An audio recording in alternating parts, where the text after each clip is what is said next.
Live from New York, it's theCUBE. Covering Big Data New York City 2016. Brought to you by headline sponsors, Cisco, IBM, NVIDIA, and our ecosystem sponsors. Now, here are your hosts, Dave Vellante and George Gilbert. We're back. Daniel Henderson is here from IBM. He's the Vice President of Integration and Governance, and he's joined by Shiv Sehgal, who is the Solutions Architect and Product Manager at RSG Media. Gentlemen, welcome to theCUBE. Good afternoon. Thank you. Thank you for having me. Shiv, let's start with you. RSG Media, we know what IBM does, Daniel. So what is RSG Media all about? So a little bit about RSG. We are a software solutions company, and we've been around for the past 30 years, and we've been working around with the world's leading cable and broadcast networks, for example, like Viacom, AMC, Discovery, the over-the-top folks, whether it's the 4 sports leagues and the consumer product side in terms of how jerseys are sold, hats are sold in various distribution channels, and of course the studios, and anybody really in media and entertainment who creates content, who sells content, those are the folks who are using our systems today. Okay, and they use that to increase the productivity of their activities, their merchandising? Yeah, so over time, actually, the media and entertainment industry is actually quite interesting because it's always changing. And over time, it's been evolving much more to understand who your audience is and where people are actually going to engage with your content. So it started off being, folks are on linear TV, they read the newspapers, they got the radio, but now you have the tablets, the desktops, the PC, mobile, and you could watch real content, long form content, you could watch short form content on YouTube. So it started off as just being what's available and what can be used, but now who's watching our stuff on what platform, what are they engaging in, and what are these different types of content that are driving our viewership, and how can we better understand those people who are watching our content so we could provide them more personalized content, hyper-target them for advertising and marketing. Okay, great, and we're going to talk more about that, but Daniel, let's go to you. You guys, big week this week. You guys get some big announcements, driving, the whole cognitive vision. Governance, which is part of your title, that's been a big deal over the last couple of years. You had all these Hadoop projects spinning up big data projects, and somebody said, whoa, wait a minute, let's bring those in. So give us the quick update from your standpoint. So we've been, as part of the IBM DataWorks piece of work, been rethinking what governance means. Often when our clients think about governance, they think about it from a compliance standpoint. I got to do it in order to solve my e-discovery needs, my records and retentions needs. But especially in the big data side, you build a data lake, you got to understand what's inside of it. Once you understand what's inside of it, you want to make sure that it's being accessible to the individuals that might want it, but you want to do so in a way that actually exposes that data to only the individuals that should have it, not to necessarily everyone that might be, for instance, have access to the data but perhaps shouldn't have it. So modern data governance is our take, and ultimately it means infusing metadata in our IBM DataWorks platform so that we understand the data in all of our data products. And once we have that, we can infuse policies and automatically enforce policies so that you can construct things like data lakes and deliver not just the compliance that's necessary, but also the value with the trust that's assured. And the value comes not only from risk reduction, but also is there a data quality component? Absolutely. So governance is ultimately also about data quality. So who has access is one dimension, but also the data I deliver, whether it's to do scheduling, for instance, for one of my clients as RSG, is going to depend upon how reliable that data is. Data quality is ultimately a key factor in the reliability All right, of data. so Shiv, let's get into your big data story. Sure. Okay, where did it start, and take us through the last 5 or 6 years. So, I think it all started in the media and entertainment industry when Netflix and Hulu came to town. And I'm saying specifically Netflix and Hulu, probably YouTube as well if you want to include it. But ultimately, there was a traditional way to do business, right? People were comfortable, and all of a sudden, oh my God, we have some new entrants. And what impact did that have? Well, actually now folks started to understand, all right, if we have people who are subscribing $9.99, who are those people, first of all? They're a younger generation who don't typically want to pay their cable bill. They really want to watch sports, but they're going to bars. So beforehand, we were just going to, we have a deal with Warner Brothers. We usually get 20 movies a month. 10 of them are comedy titles. Perfect, we're good to go. But now they started to understand what's the ROI of actually us purchasing that one specific title. And nowadays, we're starting to get into the day and age where that one title that's being selected, we're starting to forecast and predict what is the rating on a certain network at any given point in time across any day part. What's that C3 rating where advertisers can start to understand the value of that specific time slot that the movie would be airing? And that's over, in a nutshell, what's happening is that cable and broadcast networks started to get much more granular. We want to understand specific viewing behaviors and understand how do we better target that ultimately that one individual eyeball. We all used to fit in one demo, adults 18 to 34, and we probably all fit in the same demo, but we all have varied interest. And that's the story really that is here, we're here to tell us that in today's day and age, data provides a competitive advantage where you can run your business smarter, you could mitigate risk. And without these type of tools in today's day and age, you really don't have the wherewithal to understand just simply what's the ROI of your content, and B, who is your audience and where are they? And you provide solutions to expose that ROI, do what ifs, so test different scenarios? Yeah, so it all starts with understanding in the media and entertainment space, Nielsen is king. So just first of all, understanding what was the ratings for my content yesterday versus last week when it aired across different networks. What was the performance of that one show across different day parts? That was the usual use case. But now we want to understand, all right, if you have your content on both linear TV and Netflix, and we want to make sure we're talking about the same version of that content, the Wizard of Oz with James Franco, not the 1936 Wizard of Oz, and the SD version, not the broadcaster's, director's cut. How do we start to understand how that one individual entity performed across platforms, and was there a digital lift? For example, Hulu is supposed to provide you that complementary viewing where you could watch something live and you could catch up on that current season on Hulu. So is there actually that complementary viewing pattern, or are people just watching random stuff?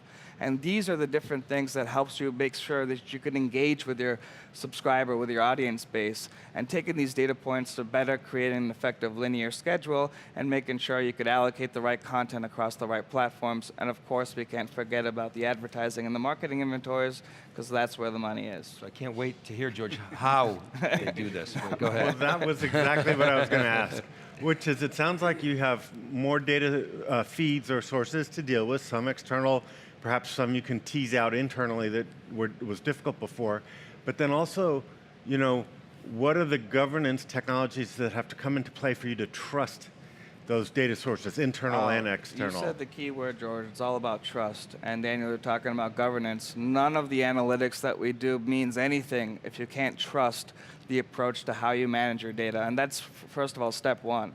So the whole process in terms of how we try to make our data pipeline as transparent as possible is let's just get everything under one roof. Because right now there's data on Excel, there's APIs, there's watch folders, there's FTP sites. So let's just get it all under one roof. So that's step one.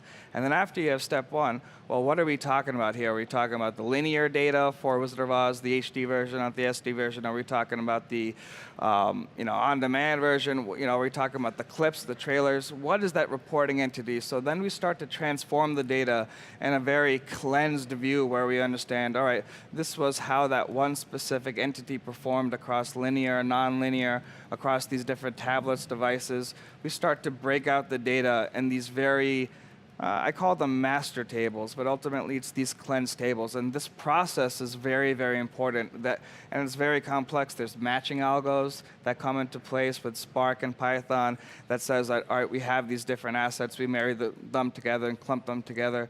But that process right there because it's machine learning, obviously we need to teach the machine how to do this, so it's a very hands-on approach to train the model to make sure that the matches are accurate across these platforms, and then blessing that as we start to move forward into building how that content performed, building out those table structures. So it's a data pipeline, it's some ETL magic that's happening, and ultimately it's it's managing, whether it's DashDB or Cloudant, the operational databases that allow you to touch and access and massage that data in a very timely fashion. And by the way, this all happens under 8 hours. So Daniel, what role is IBM playing here? You mentioned DashDB, Shiv, and Cloudant. What do you guys provide? So IBM DataWorks is our data and analytics platform And what you see is the potential impact that we could deliver through that platform. So the data pipelines that are funneling data into his landing zone, which is in DashDB, that's on Spark, a fundamental component of IBM DataWorks. He's applying machine learning for cleansing as well as for some of the scheduling optimization. That's Spark. Our contributions in open source for machine learning, our embedding of Spark in virtually every aspect of our offerings is a key component to that. The operational data that he needs to support his apps, Cloudant, which was a franchise that we brought into the fold and that we've integrated inside of a lot of our offerings, is a key part. So IBM DataWorks, the integrated, complete data analytics platform, underpins his solution. And is great. His solution is a great example of the kind of applications you could build rapidly.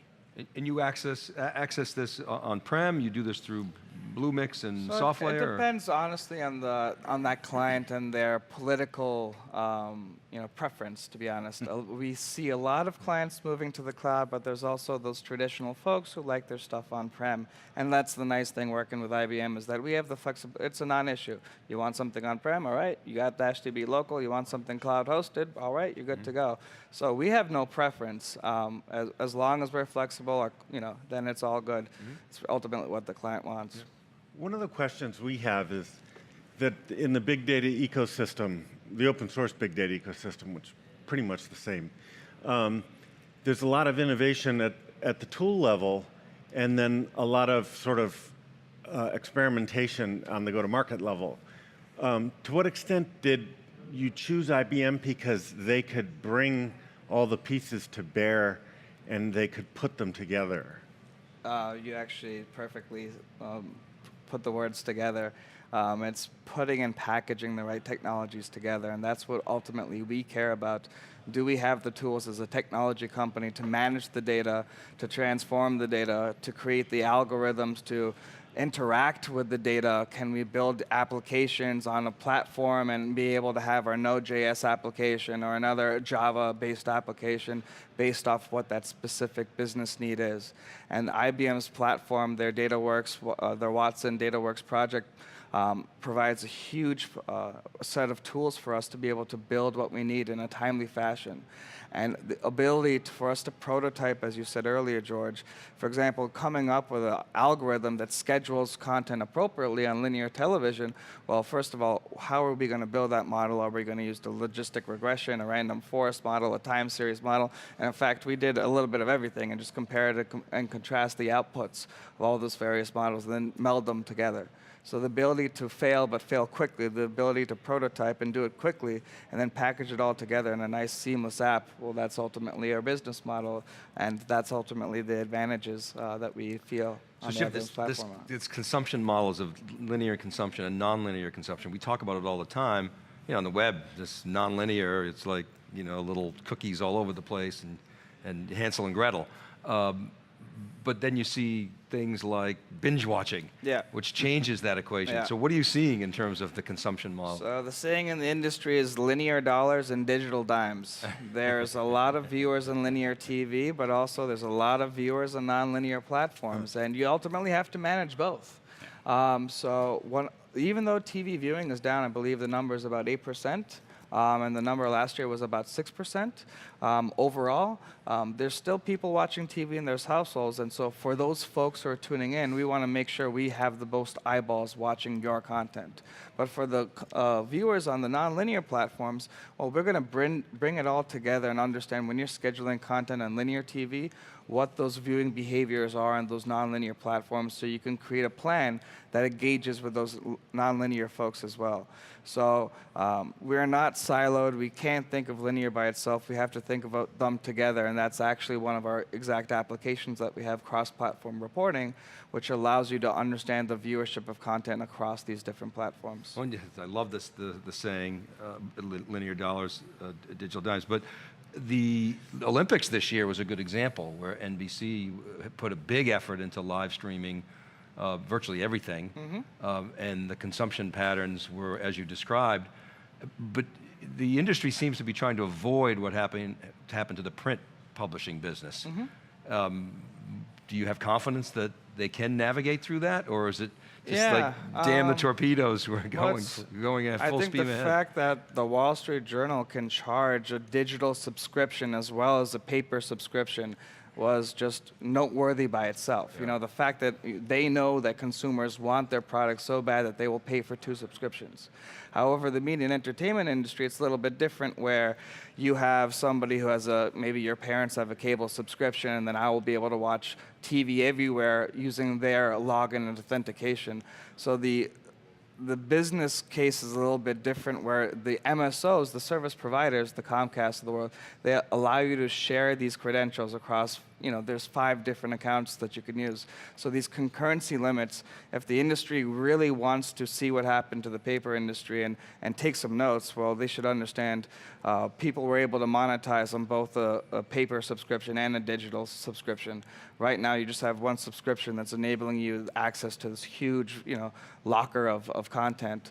So until you start to see these different business models change, right now it's still, nothing has changed on the MSO side. Right, but it's in the journal is kind of the exception to the rule, right? Exactly. I mean, it's sort of- Yeah. And But they're the one of the few who are right, still around, I the believe. vast majority. I mean, look at the Boston Globe. I mean, the number of reporters that they fund now is way down. But we probably could have bought it if we scraped enough funding together. But the other billionaire grabbed it first. All right, Daniel, we're out of time. We'll give you the last word on this week, Big Data Week, Big Data NYC, Strata plus Hadoop World, IBM announcements. Watson DataWorks is a big deal for us. It's not just the data and analytics platform that we're delivering. We're taking the best of the experiences that we've created with our partners and our customers, and we're offering it through this method. So stay tuned, pay attention to Bluemix. You'll see more offerings, updates to existing offerings every week.